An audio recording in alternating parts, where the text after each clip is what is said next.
ननद की गोद भराई में अमीर वर्सेस गरीब बहुओं का पहनावा। मनोरमा की बेटी अमृता बड़े खुशी से अचानक आकर सबके सामने छोटे से बच्चों के जूते दिखाती है। हाय मम्मी पापा, हेलो भैया भाभी, आप सब कैसे हैं? सरप्राइज। अरे अमृता बेटी, तू अचानक, ये तो बहुत अच्छा किया। हाँ बेटा, लेकिन तू अचानक कैसे? अरे माँ, सरप्राइज तो अचानक ही दिया जाता है ना। अच्छा कि अमृता जो तुम आ गई। अच्छा, एक चीज और दिखानी है आपको, ये देखिए, समझ आया? अरे दीदी, छोटे बच्चों के जूते आप क्यों लेकर आई हो? यहाँ तो छोटा बच्चा कोई नहीं है। हाँ, इसका क्या करेंगे हम? लगता है अमृता तू पागल हो गई है। अगर लाना था तो अपने साइज के जूते तो लाती। ओहो, आप लोग भी ना, अभी तक नहीं समझे क्या? बेबी शूज देखने के बाद भी? अमृता, कोई समझे ना समझे, लेकिन तुम्हारी शहर वाली भाभी समझ चुकी है। हम स्मार्ट जो हैं। तुम प्रेग्नेंट हो ना माँ जी, हमारी अमृता माँ बनने वाली है, और मैं मामी, आप नानी। क्या सच में अमृता तू माँ बनने वाली है और हम नाना नानी? ये तो बहुत अच्छी खुशखबरी दी है तूने। यही खुशखबरी तो देने मैं यहाँ पर आई हूँ, लेकिन आप लोग समझे ही नहीं। पर हम दोनों समझ गए थे अमृता, लेकिन तुम्हारी ये गांव की गंवार गरीब भाभी समझ ही नहीं पाई। आजकल लोग प्रेगनेंसी की खुशखबरी या तो छोटे बच्चों के कपड़े दिखाकर देते हैं, या उनके कोई भी छोटी मोटी चीज लाकर। कोई बात नहीं अमृता, भले ही हम ये बात समझ नहीं पाए, लेकिन आपको माँ बनने की बहुत बहुत बधाई हो। हाँ अमृता, भगवान करे तुम्हारा बच्चा सही सलामत पैदा हो, और अब तो हमें बहुत सारी तैयारी करनी है। अमृता, तुम यहाँ बैठो, मैं तुम्हारे लिए कुछ अच्छा सा बना कर लाती हूँ। नहीं राधा, तू मेरी बेटी के लिए कुछ बनाकर नहीं लाएगी। शीतल बहू, मोनिका बहू, तुम दोनों में से कोई कुछ मेरी बेटी के लिए बना लाओ जो उसके बच्चे के लिए भी अच्छा हो। मेरा बिल्कुल भी बनाने का मन नहीं है। माँ जी, अमृता ने इतनी बड़ी खुशखबरी दी है तो क्यों ना बाहर से कुछ खाना ऑर्डर कर ले। नहीं नहीं मोनिका, ऐसे समय में अमृता को बाहर का कुछ भी नहीं खाना चाहिए, उसकी सेहत के लिए ठीक नहीं है। काजल, अब तुम हमें बताओगी अमृता के लिए क्या ठीक है या नहीं। देखो, हम सेफ रेस्टोरेंट से उसके लिए खाना मंगवाएंगे और हम भी तो खाएंगे वही चीज। फिर भी शीतल, बाहर का खाना तो न जाने किस तरीके से बना होता है। राधा, काजल, तुम दोनों चुप रहो। गांव की गरीब हो, शहर वाली कोई चीज पता ही नहीं है तुम्हें। मोनिका बहू, शीतल, तुम दोनों को जो ठीक लगता है वो मंगा लो। ठीक है माँ जी, तो हम सबके लिए चॉकलेट शेक और एवोकाडो सैंडविच मंगा लेते हैं। राधा भाभी, मेरा इससे पेट नहीं भरेगा, थोड़ी भूख भी लगी है। आप अपने हाथ का कुछ बनाकर खिला दो। ठीक है, मैं मटर पुलाव बनाकर ले आती हूँ। बहू, थोड़ा ज्यादा बनाकर लाना, मैं भी खाऊंगा। हाँ, और मैं भी। ये सुनकर दोनों अमीर बहू चिढ़ जाती हैं और बाहर से chocolate shake, avocado sandwich order करती हैं। वहीं दोनों गरीब बहू रसोई में मटर पुलाव और रायता बनाती हैं। कुछ ही देर में मटर पुलाव बन जाता है और पार्सल भी घर पर आ जाता है, तो सब साथ मिलकर खाना खाते हैं। वाह भाभी, चॉकलेट शेक और एवोकाडो सैंडविच बहुत अच्छा लग रहा है, थैंक यू। अरे, इसमें थैंक यू वाली क्या बात है? अब तुम प्रेग्नेंट हो, देखना हम तुम्हारा कितना ख्याल रखेंगे। अमृता, तुम्हें खाने पीने की टेंशन तो बिल्कुल नहीं लेनी, उसके लिए मैं और काजल है ना, तुम्हारे लिए अच्छा अच्छा खाना बना देंगे। और ऐसे समय में गोंद के लड्डू बहुत फायदा करते हैं। उसके लिए तुम्हें लड्डू बनाने की जरूरत नहीं है, मैं अपनी बेटी के लिए लड्डू बना लूंगी, भूलो मत। मैंने तुम्हें अभी तक अपनाया नहीं है अपनी बहू के रूप में। अरे मनोरमा, फिर से वही बात है। चारों बहू की शादी को 8 महीने हो गए हैं। जब तुमने अपनी लव मैरिज वाली अमीर बहू को अपना लिया है, तो मेरी पसंद की गरीब बहू को भी अपना लो। देखो, वो बहुत अच्छी है। अरे रहने दो, कितनी भी अच्छी सही, मेरी पसंद से नहीं लाए तुम, लेकिन मेरे बेटों की पसंद मेरी पसंद है। वो आज के जमाने की है, इन्हें कुछ भी नहीं आता, ऊपर से दहेज भी लेकर नहीं आए। अरे थोड़ा तो नाम करवाती अपने ससुराल वालों का। मनोरमा, तुम्हें बहू आज के जमाने की चाहिए, लेकिन तुम्हारी सोच 10 जन्म पुरानी है। मेरे दोनों बहू इतनी संस्कारी हैं कि दहेज भी कम है उनके आगे, और वैसे भी हम इतने अमीर हैं कि कोई जरूरत नहीं है हमें इसकी। और मैं तुम्हारी अमीर बहू के बारे में कुछ कहूं उससे पहले तुम खुद उसे देख लो। ऐसा कहकर कैलाश दोनों बहू के पहनावे पर जोर डाल रहा था। दरअसल शादी के बाद से ही गांव की बहुएं घूंघट करती थी और तहजीब में रहती थी। वहीं दोनों अमीर बहू घर में आने के बाद वेस्टर्न कपड़े और मॉडर्न साड़ी ब्लाउज पहनती थी और घर का काम तो एक भी नहीं करती थी। लेकिन मनोरमा ने मॉडर्न बहू को जितनी छूट दे रखी थी, ये देखकर कैलाश ने भी बहू का घूंघट हटवा दिया। अब बहू सिर्फ सिर पर पल्ला करती थी और घर की सारी जिम्मेदारी भी वही दोनों उठा रही थी। रात के 9 बजे सब लोग डिनर करते हैं कि दामाद अंकित घर आकर अमृता को वापस ससुराल ले जाता है। ऐसे ही दिन गुजरते हैं। एक दिन काजल और राधा अपने कमरे में बैठकर साड़ी ब्लाउज तैयार कर रही थी, तब मनोरमा, ये क्या करती रहती हो तुम दोनों? कमरे में जब भी आऊं बस अपनी सिलाई मशीन लेकर बैठ जाती हो। घर के और काम नहीं है क्या तुम्हें? माँ जी, घर का सारा काम खत्म करके ही हम दोनों काम कर रहे हैं। वो क्या है ना, जल्दी भी हो जाएगा काम। अच्छा, किसकी शादी में जा रही हो? इतने साड़ी ब्लाउज तैयार करने पड़ रहे हैं तुम्हें? माँ जी, किसी की शादी में नहीं जा रहे हैं। वो हमारी शादी की 2-3 साड़ी बहुत सादी हैं, इस पर से थोड़ी मोती शीशे लगाकर कढ़ाई करके भारी साड़ी बना रहे थे। ये सब बाद में करना, पहले अपने पापा जी को चाय बना कर दो और मुझे टिक्की बना कर दो। आज मौसम मुझे अच्छा लग रहा है, टिक्की खाने का मन है। जी माँ जी। तब दोनों बहू अपनी सिलाई कढ़ाई साड़ी का काम साइड में करके रसोई में चली जाती हैं और चाय टिक्की बनाकर सास ससुर को देती हैं। तब ससुर, वाह बहू, तुम्हारी हाथ के चाय पीकर सारी टेंशन सिर दर्द सब भाग जाता है। बस एक ही मुसीबत है जो भागती नहीं है। क्या बोल रहे हो तुम? कुछ सुना मैंने, लेकिन भूलो मत, तुम्हारा पीछा कभी नहीं छोड़ूंगी मैं। क्या कहा? सुना तुमने? मैंने तो कुछ भी नहीं बोला। अरे तुम मेरा पीछा कभी छोड़ना भी मत, क्योंकि तेरा मुझसे है पहले का नाता कोई, यूं ही नहीं दिल लुभाता कोई, जाने तू या जाने ना। पापा जी, आप इस उम्र में भी कितना अच्छा गा लेते हैं और प्यार भी करते हैं। तुमसे पूछा किसी ने? अब जाओ और बाजार से सब्जी खरीद कर ले आओ। मैं आज लौकी टिंडे नहीं खाऊंगी। ठीक है माँ जी। इसके बाद दोनों बहू बाजार जाकर सब्जी लेकर आती हैं। वहीं दोनों बहू वेस्टर्न कपड़े पहनकर बाहर जा रही थी। तब सास, अरे मैं तुम दोनों के पास ही आ रही थी बाहर शॉपिंग पर जाने के लिए, लेकिन तुम दोनों ने ये कैसे कपड़े पहने? कहाँ जा रही हो? माँ जी, हम दोनों क्लब जा रहे हैं, हमारी फ्रेंड ने हमें बुलाया है। शॉपिंग आपके साथ फिर कभी करेंगे। और वैसे भी माँ जी, आप भूलिए मत, शादी के बाद हमने आपसे कहा था कि हम वेस्टर्न कपड़े ही पहनेंगी।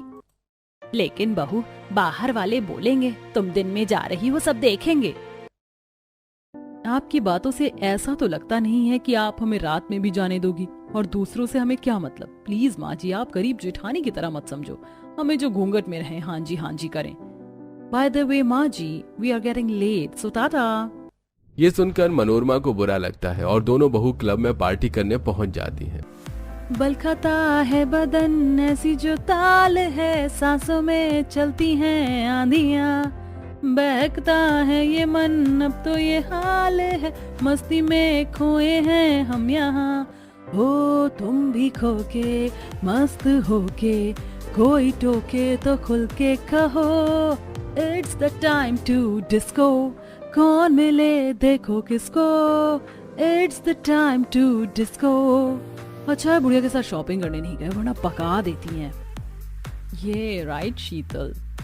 ऐसे ही दोनों मॉडर्न बहू अपनी मनमानी करती हैं। वहीं दोनों गांव की बहू को कपड़े सिलने का शौक था, तो वो अपने खाली टाइम में अपने या पड़ोसियों के लिए कपड़े सिल दिया करती थी। एक दिन, मैं क्या कह रही थी, काजल अमृता माँ बनने वाली है, उसे हल्के ढीले कपड़े भी तो पहनने के लिए चाहिए। क्यों ना हम उसके लिए मैक्सी बना दे? हाँ, तो मैक्सी बना दो और मैं एक ढीला अनारकली सूट बना देती हूँ। ये कहकर दोनों गर्भवती नंद के लिए ढीला सूट और मैक्सी सिल देती हैं। वहीं दूसरी तरफ नंद को गर्भवती के 5 महीने हो जाते हैं और मनोरमा फोन करके अपनी बेटी को घर बुला लेती है और उसका ख्याल रखती है। एक शाम, माँ, मुझे कुछ मीठा खाने की क्रेविंग हो रही है और गर्मी भी लग रही है और ये कपड़े भी ठीक नहीं लग रहे। कोई बात नहीं, मैं अभी तेरे लिए कुछ मीठा बनवा देती हूँ। शीतल बहू, अमृता के लिए कुछ अच्छा सा मीठा बना दे। फिर बुढ़िया और इसने परेशान किया।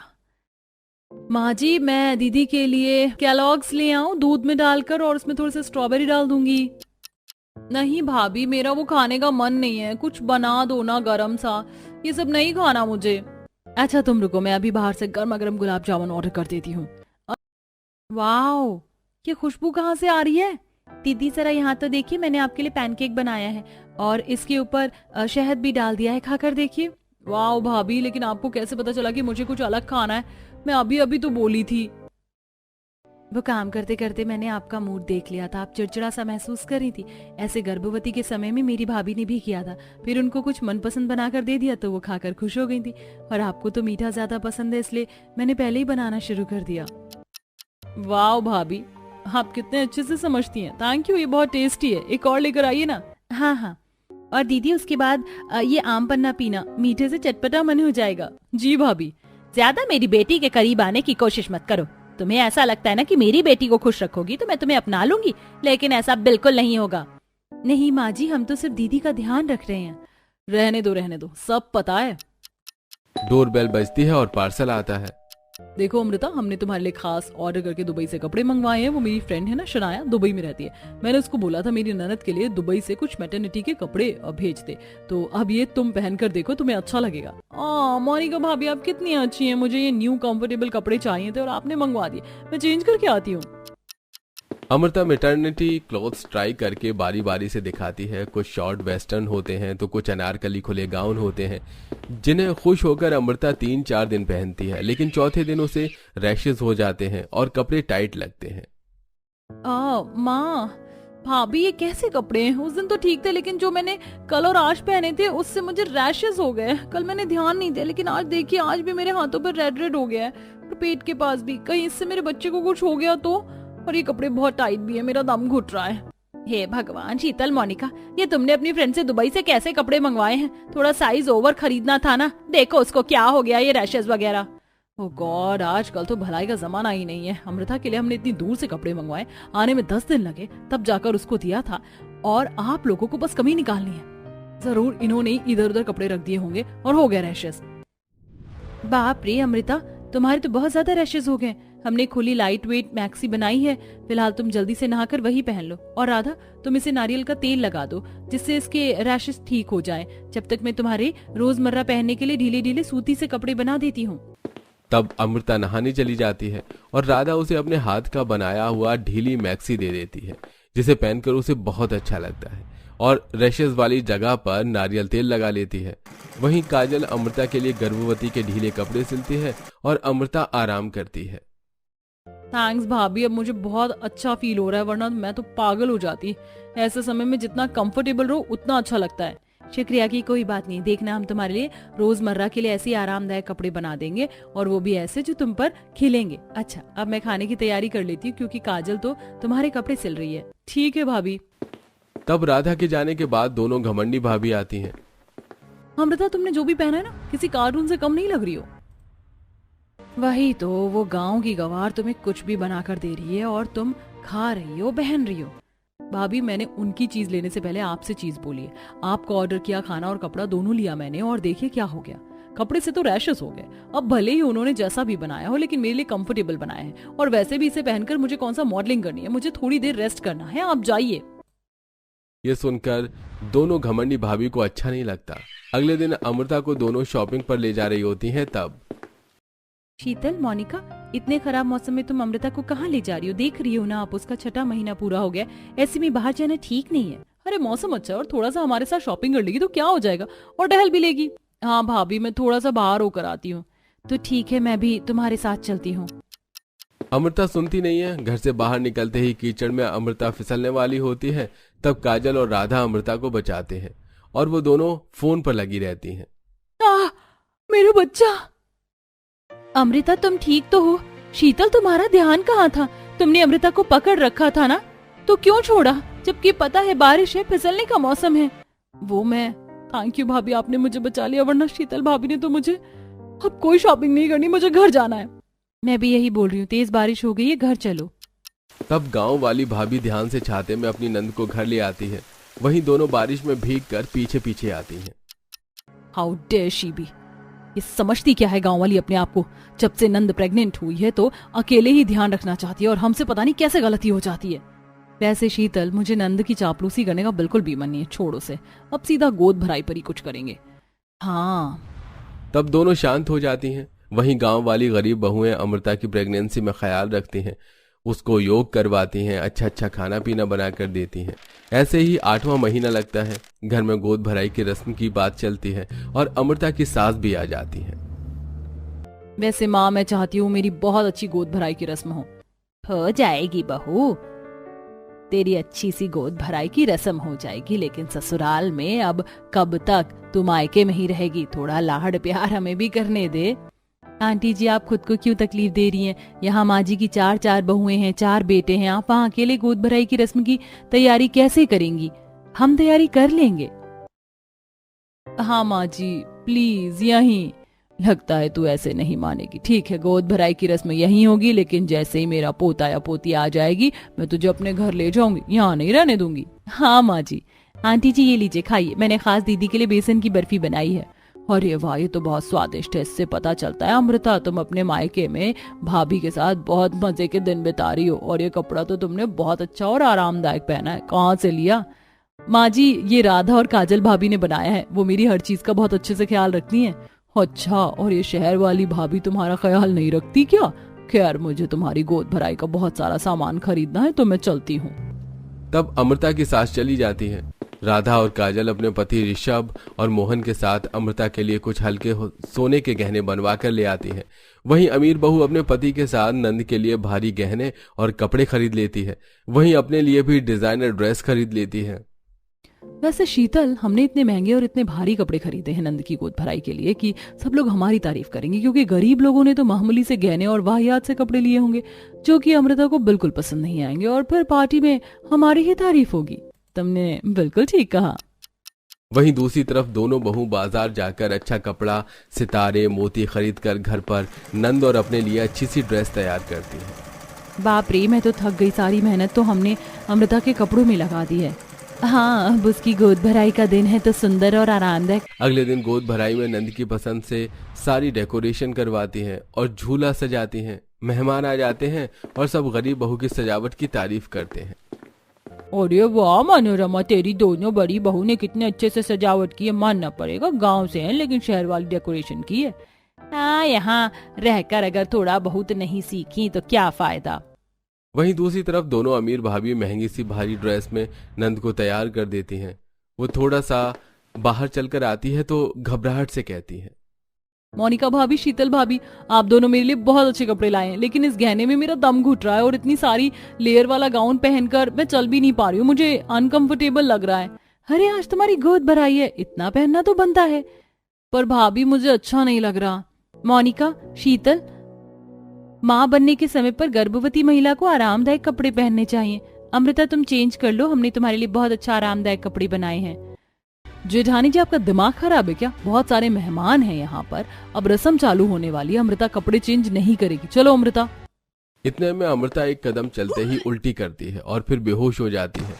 तब राधा और काजल उसे कमरे में ले जाकर होश में लाते हैं और नींबू पानी पिलाते हैं। देखो अमृता, ये रहे तुम्हारे आरामदायक कपड़े। हमने इसे अपने हाथों से बनाया। इसकी कढ़ाई से ऐसा लगेगा कि हैवी वर्क है, लेकिन पहनोगी तो रूही लगेगा। हाँ अमृता, तुम्हें कैसा लग रहा है? देखो आज तुम्हारी गोद भराई है, हम तुम्हारा बुरा नहीं चाहते। मैं जानती हूँ भाभी, अब मैं ठीक हूँ, मैं कपड़े बदल कर आती हूँ। तब अमृता गांव वाली भाभी के हाथ के बने कपड़े पहन कर आती है। फिर दोनों भाभियां उसे हल्के गहने पहनाकर तैयार करके बाहर ले जाती हैं, जहां सब लोग नंद और गरीब बहू का पहनावा देखकर बहुत खुश हो जाते हैं। अरे ये हमारी बहू तो पिछली बार से भी ज्यादा अच्छी लग रही है। हाँ मेरी बहू, अब तू ठीक तो है ना? हाँ माँ जी, मैं बिल्कुल ठीक हूँ। काजल और राधा भाभी ने बहुत आरामदायक कपड़े बनाए हैं मेरे लिए, जो मुझे बहुत अच्छे लगे। और ये जो मैंने गहने पहने, इसका वजन भी नहीं पता चल रहा, वरना शहर वाली भाभी ने तो ऐसे कपड़े और गहने दिए थे जिस वजह से मेरी तबीयत इतनी खराब हो गई। ये तो पता है मुझे। मनोरमा, जरा अपनी बेटी और 2 बहू को देख, कितनी संस्कार और सुंदर पहनावा लग रहा है। और एक तेरी ये दोनों महारानियां हैं, देख कैसे कपड़े पहन कर आई। आज भी इतने सारे मेहमानों में ने शर्म नहीं आती। मोनिका, शीतल, तुम्हें पता है ना आज तुम्हारी नंद की गोद भराई है, इसके ससुराल वाले भी आएंगे और बाकी सब रिश्तेदार भी, तो ऐसे कपड़े पहनना जरूरी था। हाँ माँ जी, हम अपना पहनावा आप लोगों के लिए नहीं बदलेंगे, जिसको जो समझना समझे। जब देखो तब ये पहनावा वो पहनावा कर रही हैं। ब्रांडेड कपड़ों की बात हर किसी को समझ में नहीं आती है। वही है गंवार जेठानी की तरह अमृता भी निकली। बस शीतल, बहुत हो गया।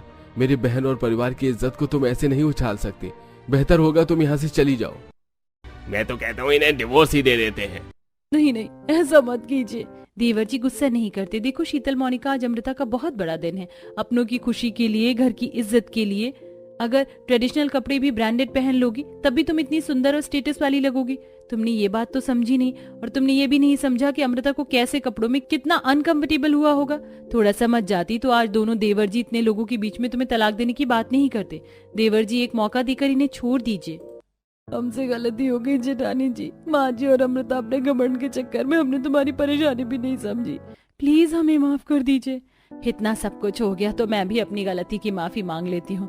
राधा बहू, काजल, आज से मैं तुम्हें अपना रही हूँ क्योंकि तुमने हमेशा इस घर का, मेरी बेटी का भला ही चाहा, पर मैंने तुम्हें कभी नहीं समझा। तुम दोनों सच में बहुत अच्छी सिलाई करती हो और इस पूरी पार्टी में बहुत अच्छी लग रही थी। शुक्रिया माँ जी, और आप हमसे बड़ी हैं, आपने हमें अपना लिया, यही हमारे लिए बहुत है। चलिए अब मेरी गोद भराई की रस्म कर दीजिए। हाँ हाँ।